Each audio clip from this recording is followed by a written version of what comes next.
So this happens a lot of times when you're selling life insurance. You get someone to buy and you get them all the way to the end and it's finally time to make the payment. And what do? They all of a sudden tell you, well, I don't have my banking information on me, or I'm going to have to go to the bank tomorrow and then I'll call you the next day and then we can go ahead and complete this application. And this prevents agents from closing deals. This prevents agents from making the money that they want to be making. And ultimately, I'm going to give you guys the word track, help you understand how to overcome this objection so that you can master selling life insurance over the phone. And most importantly, push through this to weed out the BS, because this is a complete BS objection. Okay. The first thing I want to share with you is, how do you handle follow-ups in this situation? Well, the answer is simple. You don't go for follow-ups for people who don't have their banking information. The three things that you want to do when someone tells you, well, can you call me tomorrow? I don't have my banking information on me.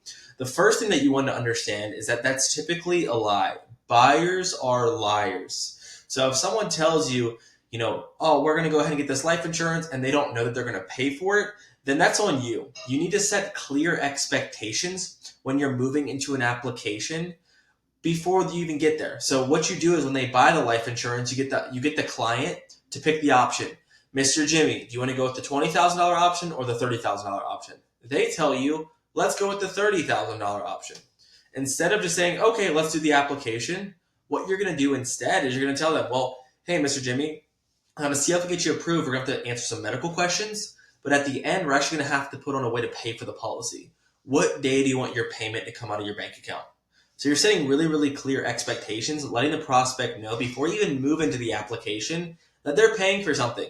Okay? So that's the first thing. Set clear expectations. Secondly, you never want to go for follow-ups in these situations. You always want to help understand, since they're lying, they probably haven't. So how do you navigate banking situations? What do you want to do? If a prospect tells you, well, I don't have my banking information on me, can I call you tomorrow? You don't just say yes. A lot of agents make this mistake. Oh, absolutely. They don't want to feel like they're impeding. They don't want to feel like there's a lot of pressure. But what you must do is that you must stand your ground as an agent. You must understand that I'm either going to help this person or I'm never going to hear from this person ever again. No matter how much they promise you, no matter how much they're willing to say that they're going to do it, when it comes to final expense or life insurance, they're not going to do it, because they're going to have time to think about it. They're going to talk themselves out of it, and they're going to delay it, because life insurance is a product that people really don't need. So if they have excuses, they're not going to buy it. You need to understand that you cannot agree with the delay.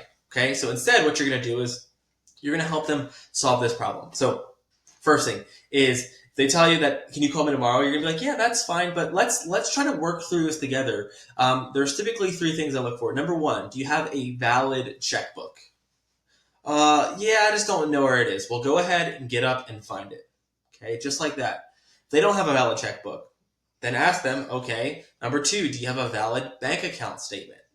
Because if they have a valid bank statement, it typically will have the account number on there. And then what you can do is you can actually look up the routing number on Google. Let's say it's SunTrust Bank in Texas. And then you can go ahead and look up the routing number, and then you can look up the account number, where they'll give it to you on the bank statement. So that's the second way.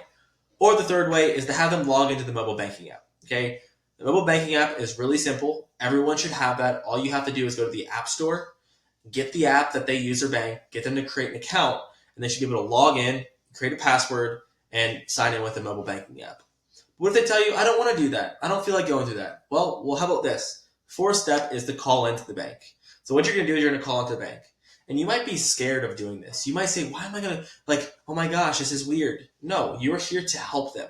Again, if you don't get them to move forward here, kiss them goodbye. You're never going to see them again. So what you're going to say is, hey, John, well, since we don't have a checkbook, since we don't have the mobile banking app, and you don't really know your account number, let's go ahead and call into the mobile banking. Let's go call into your bank, and they're going to give this to you.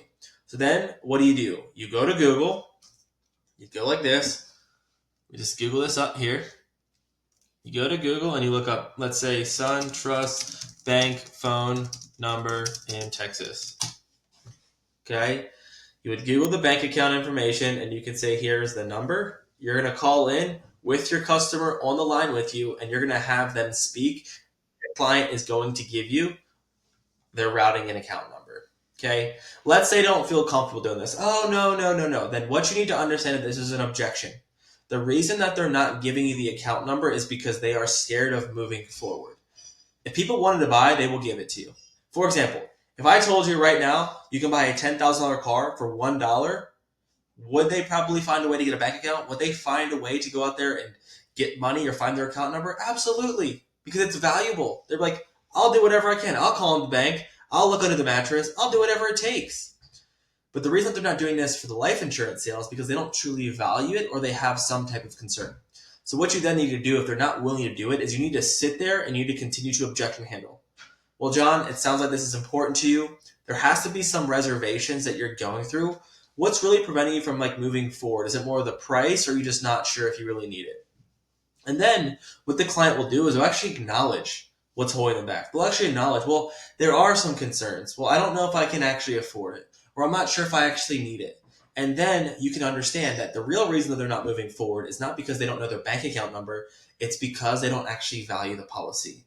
So the overall role when you're in these positions is to test your prospect, ask questions, get them to find it, and then if they don't give you the information, you go ahead and start probing and objection handling to get them to understand what is the true reason why they're not moving forward. And then you can unpack that, you can dive deeper, solve that problem, and more importantly, you want to close them on the deal or you're going to run into this. You're going to run into people saying, well, I'll call you tomorrow. I'm going to go get my bank information, and you never hear from them again. You have been ghosted because you didn't help them see the value. They're not going to call you back. Hope this helps. See you in the next one. If you guys want more like this, let me know. Cheers.